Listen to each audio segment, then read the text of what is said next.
Асай компаниясы Қазақстанда Қытай лоббиі жебеу қоғамдық бірлестігін құруға бірінші мұрындық болған компания. Ал жебеу қоғамдық бірлестігінің қазіргі төрағасы Омаралы Әділбек Қытайда жебеу ұйымын, Қытай тілінде жебеу деп, Қытайдың бірыңғай фронт мекемесінен тіркеуден өткізген. Қытайдың бүкіл ұлттық мемлекеттік медиаларында жебеу бірлестігін Қазақстандағы Қытай диаспорасы ұйымы деп ашық-ашкере мақтанышпен айтады. Бұл туралы мыңдаған видеолар мен жазба мақалалар бар. Сонда Омаралы Әділбек Қазақстан Республикасының азаматы бола тұра, Пекиндегі халық құрылтайының депутаты болып отыр. Ол қай заңға сай? Сонда бір Қазақстан азаматы шетелдің депутаты болу қаншалықты заңға дұрыс? Ал осы Қытайдың Қазақстандағы лоббиін, яғни Қытайдың Қазақстандағы жұмсақ күшін құрған ұйым сол Асай ұйым, және ол соны қаржыландырған. Ал Асай ұйымы бұнымен ғана тынбай, Түркиядағы Қытайдың жұмсақ күштерін қаржыландырғандығын Салтанат Құсманқызы және оның жақтастары сотта әшкерелеген болатын. Ал Асай ұйымынан заңсыз түрде ақша алып отырған қазақстандық лауазымды тұлғалардың аты да бұдан ілгергі соттарда және Салтанат Құсманқызының басқа да қатысты конференцияларында жарияланған. Ол адамдардың ешқандай қылмыстық немесе әкімшілік тексеруге алынбауы бізді таңырқатады және шошындырады. Сонда Қазақстан Республикасында тіркелген Асай корпорациясы не үшін Қазақстандағы лауазымды тұлғаларға қисынсыз ақша береді? Неге Қазақстандағы зиялы қауым өкілдерін сатып алып оларға қаржылық көмек жасайды?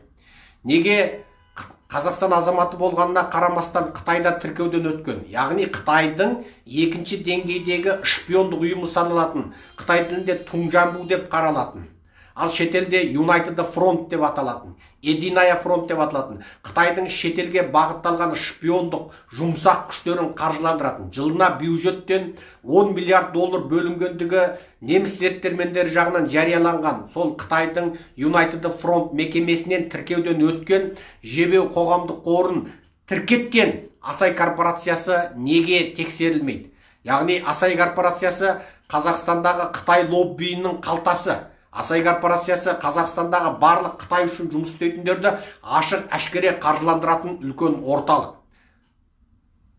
Бұндай орталықтарды Америка мен Еуропада ресми түрде тиді. Қытайдың ақпарат органдарын ресми түрде Америка тиді. Тіпті Қытайдың бір елшілігін Америкада жапты. Ары қарай Қытайдың медиа орталықтарының сипатын алғандарды оларды Америкада тиді. Тіпті ең соңында Қытай Коммунистік партиясына жұмыс істейтін осындай жалған ұлттық компания немесе жекеменшік компанияларды Америкада тиді, және басқа Еуропа батыс елдерінде де бұл мысалдар бар. Іргеміздегі Моңғолияның өзінде де қытайлық жеке кәсіпкерлердің, тіпті қытайлық компаниялардың әрбір тиыны есептелінеді. Олардың әрбір азаматының визасы есептелінеді.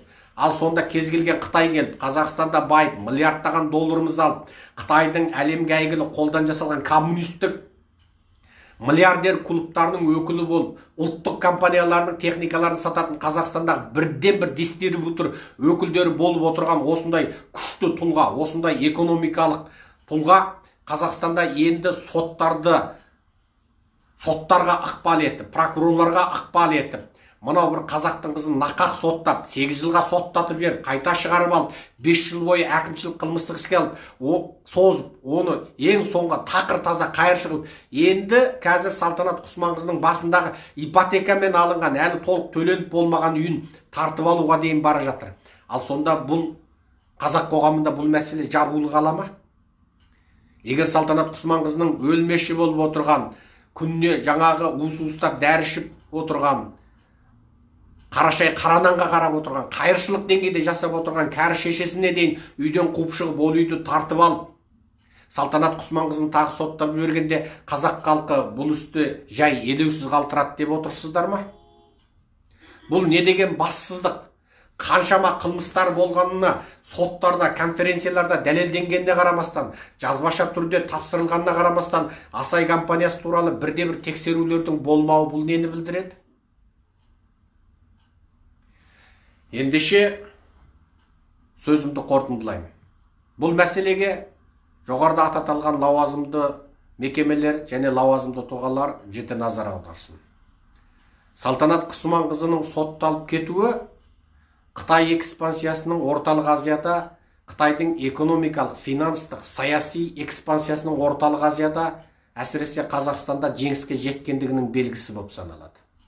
Егер Асай корпорациясы тарапта болып, қазақтың қызы нақақ сотталса, ендеше бұл мәселе бүкіл әлемдік деңгейдегі ең қызу тақырыпқа айналатынына мен сенімдімін, және айналдыратыныма да сенімдімін.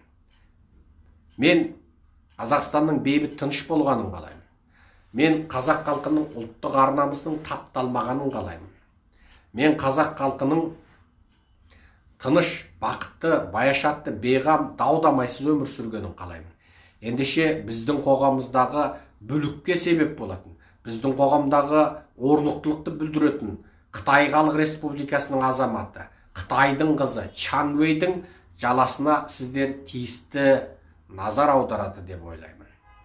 Құрметпен, Қазақстан Республикасының азаматы Серікжан Біләшұлы. Менің осы үндеуімді жазбаша текстке айналдырып жазыңыздар. Менің осы үндеуімді барлық әлеуметтік желіде бөлісіңіздер. Рұқсат. Сіздерге Серікжан Біләшұлының не істегендігін қысқаша ғана айтайық. Серікжан Біләшұлы деп Google-ден іздесеңіздер, ағылшынша деректер телегей теңіз болып шығады.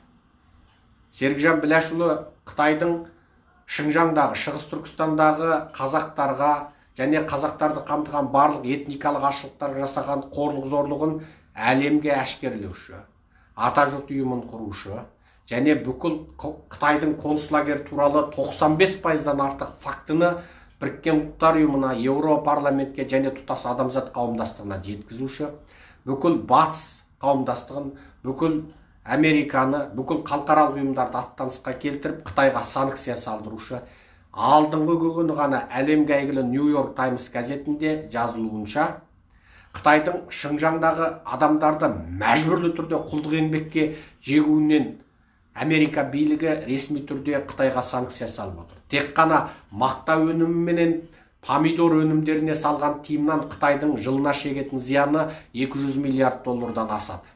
Ал оған қазір Англия мен Канада кірісіп отыр. Енді тұтас Еуропа елдерінде бұндай санкция жалғасатын болса, ендеше Қытайдың Шығыс Түркістандағы қазақтарды, ұйғырларды, қырғыз, өзбек, татар, тәжіктерді мәжбүрлі құлдық еңбекке салуы, ағылшынша forced labor құбылысы тоқтауы мүмкін. Себебі санкцияның экономикалық шығыны өте зор болып тұр. Ал осыны бүкіл Біріккен ұлттар ұйымына жеткізіп, Қытайға 3 мәрте ескерту бергізген, қаншама мәрте дипломатиялық нота жолдауға себепші болған ұйым сол нағыз Атажұрт ұйымы.